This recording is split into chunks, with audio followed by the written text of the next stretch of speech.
আসসালামু আলাইকুম ওয়া রাহমাতুল্লাহি ওয়া বারাকাতুহু। সম্মানিত ব্রাদারানি ইসলাম, আজকে আমি আলোচনা করব ইতিকাফ সম্পর্কে।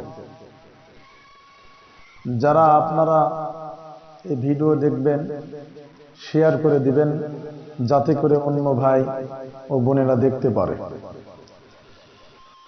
ইতিকাফ কুরআনুল কারীমের ভিতরে সূরা বাকারা রব্বুল আলামিন বলেন, ওয়ালা তুবাশিরুহুন্না ওয়া আনতুম আকিফুনা ফিল মাসাজিদ।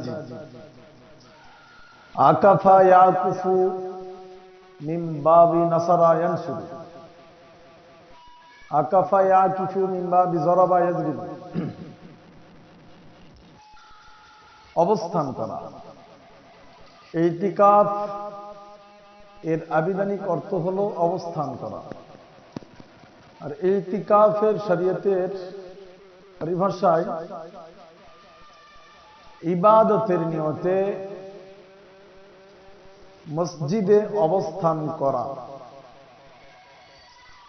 তাহলে ইতিকাফের শাব্দিক অর্থ অবস্থান করা, আর পারিভাষিক অর্থ হলো ইবাদতের নিয়তে মসজিদে অবস্থান করা।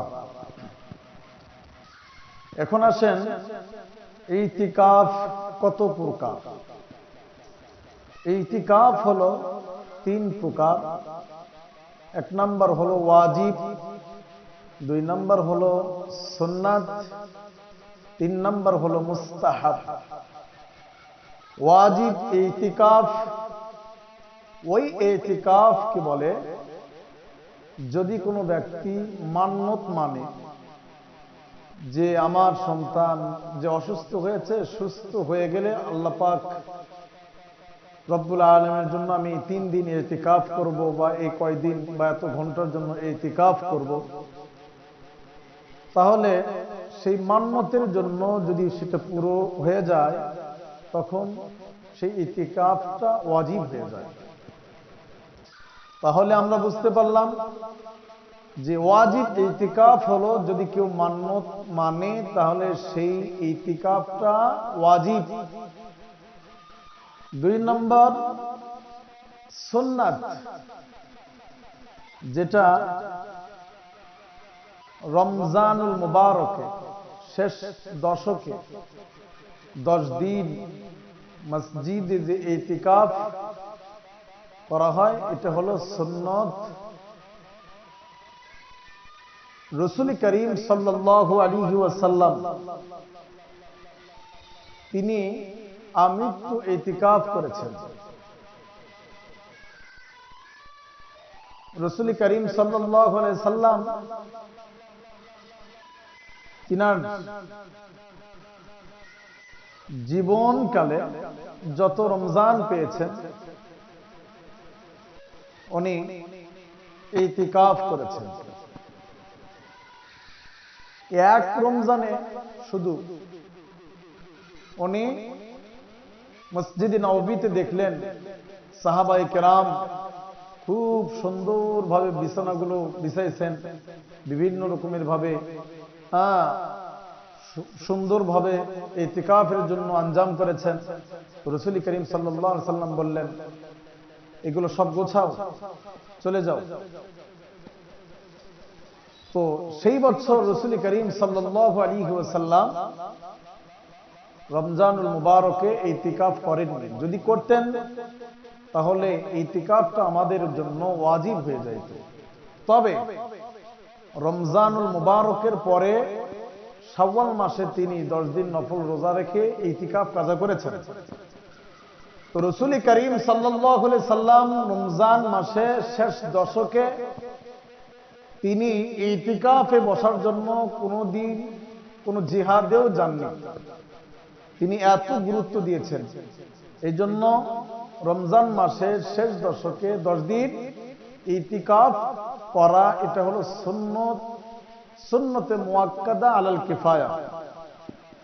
সুন্নতে মুআক্কাদা আলাল কিফায়া, কারণ রাসূল করিম সাল্লাল্লাহু আলাইহি সাল্লামের সাথে কিছু সংখ্যক সাহাবায়ে কেরামগণ ইতিকাফ করেছেন। তাহলে এর দ্বারা বোঝা যায় যে সকল ব্যক্তির পক্ষ থেকে ইতিকাফ যে করতে হবে এমনটা নয়। একটা সমাজের ভিতর থেকে বা একটা গ্রামের মহল্লার ভিতর থেকে একজন ব্যক্তি ইতিকাফ করলেই সকলে জিম্মা মুক্ত। তবে এটা আমাদের মনে রাখতে হবে, যিনি ইতিকাফ করতেছেন উনি এই বিশাল বড় সওয়াব পাবেন, যিনি করতেছেন না উনি এই সওয়াবও পাবেন না, গুনাহও হবে না। তো সম্মানিত উপস্থিতি, এই জন্য রমজান মাসের শেষ দশকে ইতিকাফ করা সুন্নতে মুআক্কাদা আলাল কিফায়া। আর মুস্তাহাব ইতিকাফ হলো যদি কেউ পুরা রমজান মাস ইতিকাফে বসেন, অথবা রমজানুল মুবারকের শেষ দশকে কেউ 3 দিন বসে, কেউ 1 দিন বসে, বা অনেক সময় দেখা যায় রমজান মাসের বাহিরেও কেউ 1 ঘন্টার জন্য, কেউ 2 দিনের জন্য ইতিকাফের নিয়তে মসজিদে অবস্থান করে। এই ইতিকাফটা হলো এটা মুস্তাহাব ইতিকাফ। তো সম্মানিত উপস্থিতি, এতক্ষণ পর্যন্ত বুঝতে পারলাম যে ইতিকাফ হলো 3 প্রকার। 1 নম্বর হলো ওয়াজিব, 2 নম্বর হলো সুন্নাত, 3 নম্বর হলো মুস্তাহাব। তাহলে রাসূল করিম সাল্লাল্লাহু আলাইহি সাল্লাম রমজানুল মুবারকের শেষ দশকে ইতিকাফ করেছেন আমৃত্যু পর্যন্ত। তার কারণ রাসূল করিম সাল্লাল্লাহু আলাইহি সাল্লাম বলেছেন, যদি কোনো ব্যক্তি ইতিকাফের জন্য বসে, রব্বুল আলামিন তার জন্য তার থেকে জাহান্নামকে 3 খন্দক দূরে সরায়া দেয়। এখন 1 খন্দকের পরিমাণ বা ব্যবধান কত? পূর্ব থেকে পশ্চিম পর্যন্ত 1 খন্দকের ব্যবধান পরিমাণ। তাহলে একটা যে খন্দকের দৈর্ঘ্য পূর্ব থেকে পশ্চিম পর্যন্ত, তাহলে যিনি ইতিকাফ করবেন ওনার থেকে জাহান্নামকে 3 খন্দক দূরে সরায়া দেয়। তো সম্মানিত উপস্থিতি, আরো বিভিন্ন ফাজাইল বর্ণিত আছে। যারা ইতিকাফ করবেন ওনারাই এই সওয়াবগুলা অর্জন করে নিতে পারবেন। এখন আসেন, কথা হলো যে মসজিদ সমূহে ইতিকাফ করা। এখন নারীরা কোথায় ইতিকাফ করবে?